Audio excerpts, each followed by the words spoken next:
என்ன ஆஃபீஸில் விசாரிச்சேளா? டிரான்ஸ்ஃபர் கிடைக்க வழி இருக்கா இல்லையா என்று 3 நாட்களுக்குள் 20 முறை கேட்டுவிட்டாள் மீரா தன் கணவன் முரளியை பார்த்து. முரளியை அதிகம் பேச மாட்டார், கொஞ்சம் சாதுவும் கூட. பார்ப்போம் பார்ப்போம், வெயிட் பண்ணுங்கிறார் என் பாஸ் என்றார். ஞாபகப்படுத்திகிட்டே இருங்கோ, மறந்துட போகிறார் என்றாள் மீரா. அது ஆஃபீஸு, வீடு இல்லை. கேட்டதையே கேட்டுண்டு இருக்க முடியாது, நீ உன் வேலையை பாரு என்றார் சாந்தமாக. ஆயிற்று. இவர்களுடைய ஒரே பெண் ஸ்வேதா பள்ளி படிப்பை முடித்து பட்டப்படிப்பிற்கு சென்னை சென்று விட்டாள். இவர்கள் இருப்பது பெங்களூரில். ஒரே பெண்ணை விட்டுவிட்டு மீராவுக்கு இருப்பு கொள்ளவில்லை. காலையில் முரளி ஆஃபீஸ் கிளம்பும் வரை சற்று பிஸியாக இருப்பாள். மதியம் தூங்கினால் தூக்கமும் வரவில்லை. பெண் என்ன செய்கிறாளோ, என்ன சாப்பிட்டாளோ, தலைமுடி அதிகமாயிற்றே, பின்னல் போட முடிகிறதோ இல்லையோ, புரியாமல் வாசலுக்கும் ஹாலுக்கும் நடை போட்டு அழுத்து விட்டாள் மீரா. வீட்டில் வயதான மாமியார் மாமனார் இருக்கிறார்கள். மீராவுக்கு வெகு நாட்களாகவே தனி குடித்தனம் சென்றுவிட ஆசை. அருகிலேயே அவளுடைய நாத்தனார் வீடும் இருந்தது. இதையே ஒரு சாக்காக கொண்டு சென்னை சென்று விட கணவனை கேள்வி கேட்ட வண்ணம் இருந்தாள். ஹாஸ்டல் நன்னா இருக்குமா, ரூம்மேட்டு ரொம்ப அட்ஜஸ்டபிள் டைப்பு என்று ஃபோனில் கூறினாள் பெண் ஸ்வேதா. ஆனாலும் மீராவுக்கு எதுவும் பிடிபடவில்லை. முடிகிற போது நீங்கள் போய் பொண்ணை பாருங்கோ, லீவுக்கு அவ இங்கே வரட்டுமே என்றனர் பெற்றோர். அதெல்லாம் கஷ்டம், அடிக்கடி ஜலதோஷம் ஜுரம், ரொம்ப அவஸ்தைப்படும் குழந்தை என்றாள் மீரா. டிரான்ஸ்ஃபர் கிடைத்து விட்டது முரளிக்கு. மீராவுக்கு பரம சந்தோஷம். பரவாயில்லப்பா, நாங்கள் சமாளிச்சுக்கிறோம், குழந்தை பக்கத்தில் நீங்கள் இருங்கள் என்று தன் குழந்தையை விட்டு கொடுத்தார்கள் முதியோர்களான பெற்றோர்கள். சென்னை வந்து பெண்ணின் ஹாஸ்டல் பக்கத்திலேயே ஒரு வீடு வாடகைக்கு எடுத்துக்கொண்டார்கள் மீராவும் முரளியும். பெண்ணை ஒரு மாதிரி சம்மதிக்க வைத்து டே ஸ்காலராக மாற்றிக்கொள்ள சொல்லிவிட்டாள் மீரா. போனா போகிறது, ஹாஸ்டல் ஃபீஸு எவ்வளவோ செலவாகுது, பொண்ணு பக்கத்திலே இருக்காளே, அதை விட என்ன என்றாள் மீரா. ஸ்வேதாவுக்கு ஹாஸ்டல் மிகவும் பிடித்திருந்தது. வெளி மாநிலத்திலிருந்து வந்தவர்களின் சிந்தனை ரசனை எல்லாம் அவளை பரவசப்படுத்தியது. ஆனாலும் அம்மா அப்பாவின் அருகாமை, அம்மாவின் சமையல் பிடித்திருந்ததில் முடிவெடுக்க குழம்பினாள். மீரா பழையபடி பிஸியாகிவிட்டாள். சென்னையில் அவளுடைய கணவன் முரளி வாரம் ஒரு முறை பெங்களூர் சென்று பெற்றோர்களை பார்த்துவிட்டு வருவார். எப்படி 4 வருடங்கள் ஓடியதோ தெரியவில்லை.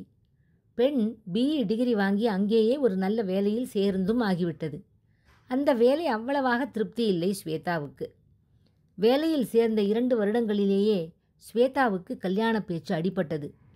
அது சரியில்லை, இது சரியில்லை என்று தள்ளி போட்டுக்கொண்டே வந்தாள் மீரா.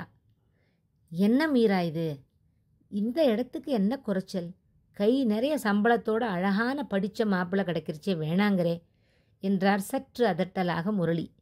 எப்படியோ மீராவும் ஒப்புக்கொண்டு விட்டாள். கல்யாணம் நன்றாக நடந்தது. ஸ்வேதாவும் கணவருடன் தில்லி சென்று விட்டாள்.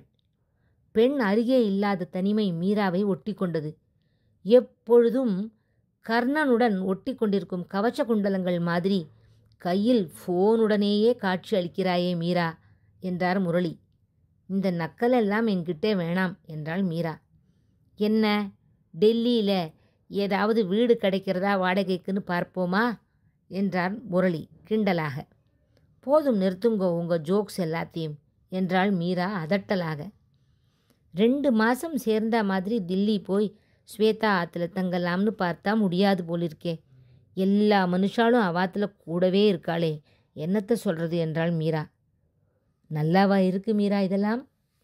யோசிச்சு பாரு மீரா, ஜென்மாந்திரமாக எல்லார் வீட்டிலேயும் நடக்கிற சமாச்சாரம்தான் இது. பொண்ணு கல்யாணமாகி அவள் புருஷன் வீட்டுக்கு போய் குடித்தனம் பண்ணுறது எல்லாம். எப்பவும் உன்னையே நினச்சிட்டு இருக்காதே மீரா, சொல்லிட்டேன். உனக்குன்னு சில வேலைகள் வச்சுக்கோ. காலம்பரை நல்லா வாக்கிங் போ, சமையல் வேலையை ஆசையாக செய்யி. நம்மாத்து தோட்டத்தில் எத்தனை வகை புஷ்பம் பூத்துருக்கு பார், எல்லாம் பறித்து மாலையாக கட்டி சாயங்காலம் சின்னதாக ஒரு வாக் போய் ஆஞ்சநேயர் கோயிலில் போய் கொடுத்துட்டு வா. நல்ல புஸ்தகம் படிக்கலாம். மத்தியான வேளையில் முடிஞ்சா நீ ஈவினிங்கில் அபாக்கஸ் கிளாஸ் எடுக்கலாம் குழந்தைங்களுக்கு. எவ்வளவு பேர் வந்து கேட்டுட்டு போகிறா. கல்யாணமான புதிதில் எம்ப்ராய்டரி வேலையெல்லாம் எப்படி செய்வ? எல்லாத்தையும் விட்டுட்டு உன்னையே நினச்சிண்டு மனசை கெடுத்துக்கிறியே. பாசிட்டிவ் சிந்தனைக்கும் பகவத் ஞான விஷயங்களுக்கும் கொஞ்சம் டைம் செலவிடு. சாதனை புரிய செயல்பட துடிக்கிற பெண்களின் வரிசையை பாரு. எத்தனை இருக்கு சந்தோஷப்படுற விஷயங்கள் என்று அடுக்கிய வண்ணம் இருந்தார் முரளி. மத்தியானம் ஃபோனில் பெண் ஸ்வேதாவுடன் பேசினாள் மீரா. வீட்டில் கொஞ்சம் கசமுசாமா. படித்த பொன்னாட்டமே தெரியலையே உன்னை பார்த்தாங்கிறார் இவர். கொஞ்சத்துக்கு கொஞ்சம் வெளி வேலை, பேங்க்கு போய் வர்றது எல்லாம் செய்யவே மாட்டேங்கிறியே. ஆஃபீஸ் வேலையும் பார்த்துட்டு நானே எல்லாத்தையும் செய்யணுமாங்கிறார். கொஞ்ச நாள் சென்னையில் நானும் வேலைக்கு போனவளான்னு எனக்கே புரியலைம்மா. தினமும் அர்ச்சனை தான் இவர்கிட்டேந்து என்றாள் பெண். ஆயிற்று. ஸ்வேதா கல்யாணம் முடிந்து 1 வருடம் ஆகிவிட்டது.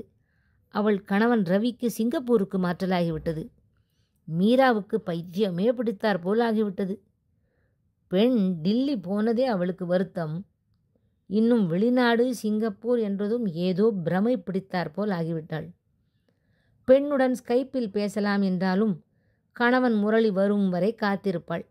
அவர் வந்ததும் சற்று கோபிப்பார். எதுவுமே தெரிஞ்சுக்கணும்னு ஆசை கிடையாது உனக்கு. எல்லாத்தையும் யாராவது செஞ்சுடணும்னு ரொம்ப எதிர்பார்க்கிறேன். இப்பொழுதுதான் மனைவியை சற்று தைரியத்துடன் அதட்டி 4 கேள்விகள் கேட்கத் தொடங்கியிருக்கிறார் கணவன் முரளி. வருடங்கள் உருண்டோடின. பெண் பிரசவித்தாள். பெண்ணின் மாமியார் பிரசவ சமயத்தில் அவளுக்கு உதவியாக இருந்தார். மீராவுக்கு சொல்ல முடியாத ஆதங்கம். ஸ்கைப்பில் பெண்ணையும் பேத்தி அனன்யாவையும் பார்த்து மகிழ்ந்தாள். மீராவுக்கு வாழ்க்கையே சலித்து விட்டது. முகத்தில் ஒரே கவலைக்கோடுகள். எப்பொழுதும் பெண்ணுடனேயே சேர்ந்திருந்தவளுக்கு 3.5 வருஷங்களாக பெண்ணை நேரில் பார்க்காதது பித்து பிடித்தார் போல் ஆகிவிட்டது. உடம்பும் சற்று பருத்து விட்டதில் முதுமை களை நன்றாகவே தெரிந்தது. முரளி சாரின் அக்காவா நீங்கள் என்று தெருவில் யாரோ கேட்கப் போக கண்ணாடியில் தன் பிம்பத்தை பார்த்து சங்கடப்பட்டாள். அடுத்த வாரத்தில் பெண் அனன்யாவுடன் ஸ்வேதா இந்தியா வருவது கேள்விப்பட்டவுடன் குதூகலம் பொங்கியது. மீராவுக்கு ஒரே பரபரப்புடன் செயல்பட்டாள். சின்ன குட்டி சைக்கிளில் பேத்தி லாவகமாக வளைய வந்தாள். தங்கள் அப்பார்ட்மெண்ட்டின் கீழே உள்ள இடத்தில், பாட்டி ஏற்றி விடு சைக்கிளில் என்றாள் அனன்யா. இதோ வரேம்மா செல்லம் என்று சொல்லி பேத்தியை சைக்கிளில் ஏற்றிவிட்டாள் மீரா. சட் என்று சைக்கிளின் கேரியரில் கை வைத்து பின்னாலேயே சென்றாள்.